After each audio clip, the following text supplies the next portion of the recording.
So I want to take a moment to talk about what's going on here. I have purchased the 350 Newton SPES Officer Jacket a while back. I've been sparring with it, and one of the first things I noticed when I really got into HEMA sparring, with proper gear I should say, is that it gets very hot. I believe I have time to acclimate, and I think as these experiments have been going on, I have been acclimating. What I have been doing is placing a tiny thermometer inside my shirt pocket. It records the temperature and then displays it. Now here I did an experiment with some drilling, and I also did a little test with some sparring to see what kind of temperature performance I was getting. How hot was I really getting? And from that you could infer like how hot somebody's getting when they're starting to get lethargic because of heat or just because they're tired, and even safety. For example, I can't think of the Celsius number off the top of my head, but 104 Fahrenheit is heat stroke range when you get to that core body temperature. So to interpret this graph here, the first cluster of those 3 peaks is a sparring session that went on for a good long time. It was fairly intense, but we stopped twice throughout to discuss some things. That second peak was one short but some kind of intense fight, and then the third peak was against another guy.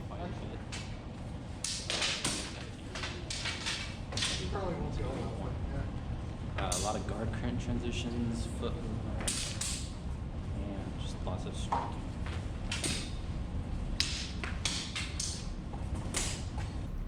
So here's the temperatures for my drilling, and I got them both in Celsius and Fahrenheit. And as it's going, it's already increasing kind of quickly at about half a degree Fahrenheit or about 0.25-ish Celsius.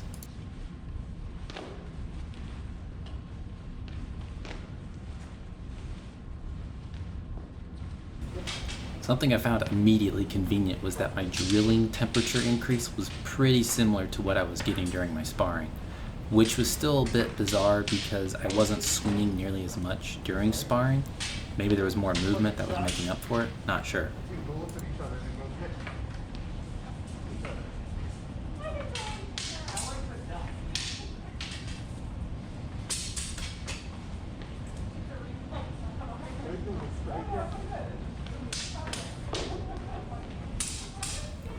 So it is evident that as you're sparring or as you're drilling, you get particularly hot, but it really only seems to take about half the time to cool down as it did to heat up to that temperature you were going to.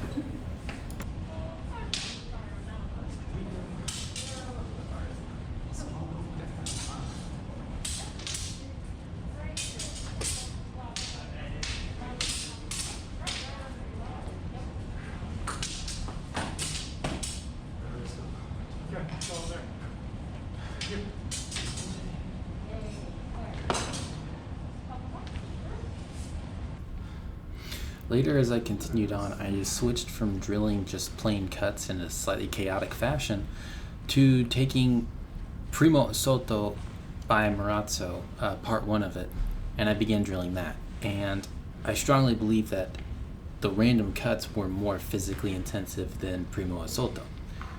Now, I guess thermal inertia must play into this or something, because what was weird was my temperature continued to majorly increase while drilling Primo Assaulto. The biggest reason I know my intensity was lower when doing Primo Assaulto was because this was basically my first time doing it on my own. So you can even see I'm sitting here looking at my paper, which I've written the different guards and moves and cuts and the steps.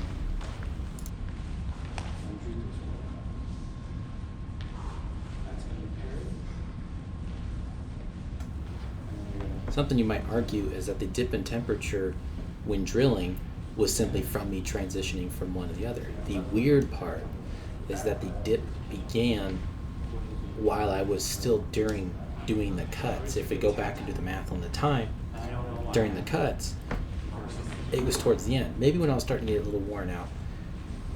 But also, my intensity at the beginning of doing the Primo Assaulto was extremely low, so you would think I would still be cooling, and immediately I'm starting to heat up again anyways. Like, I don't know if it's because of body temperature, it's just on the rise, or there's a major lag before the inside the jacket temperature starts to heat up. I don't know yet.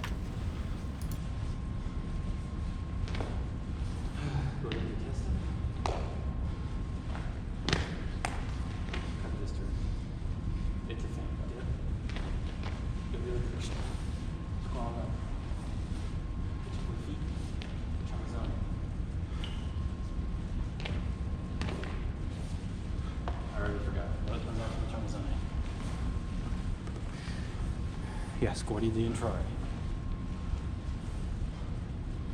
So then, guardi the intro. If you're asking yourself, why should I care? You're asking the right question. If you look here at these graphs, these compare the different temperatures I'm experiencing inside the jacket, which gives me an idea of how well I'm cooling under different conditions.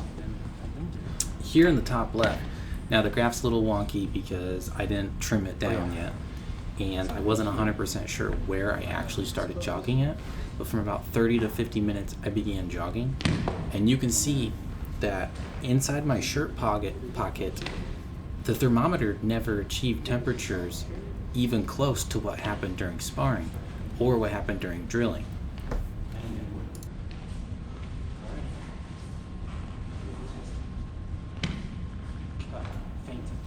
In fact, if you look at the lowest temperature while drilling or sparring, it is still higher than my highest temperature while I was jogging in just shirts and pants.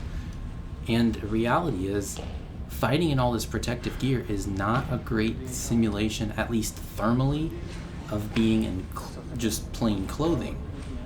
The type of HEMA most of us do is unarmored combat. And thermally, we're much more akin to what might be a gambeson or worse. And yeah, some of it was people would wear more clothing back in fall and winter, and it was a little bit colder back in time, but thermally, we're struggling to simulate this, as it should be.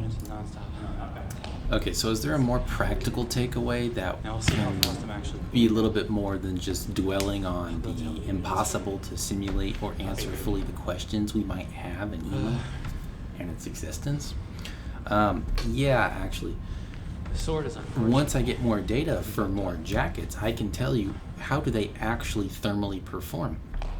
A great many jackets and things, people just say, oh yeah, it's good, it's breathable, it's cooling, it's nice.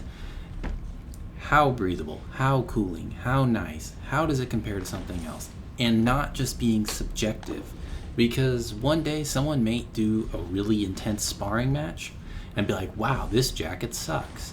And they didn't realize how much they were moving and how many cuts they were throwing and how much they were heating themselves up. And there may be other days where they have a very light sparring match, but they have a nice, super thick 850 Newton gambeson or something on. And it's really honestly horrible for cooling, but they managed to finish their opponents off in a tournament in just a few simple strikes. So they weren't really being warmed up much. This is the future kind of goal I have, is to take a little bit more science and more practical measurements in the HEMA world and just figure that stuff out in a concrete, non-subjective manner. I think it's something that HEMA needs, and I think it's a niche I will fill.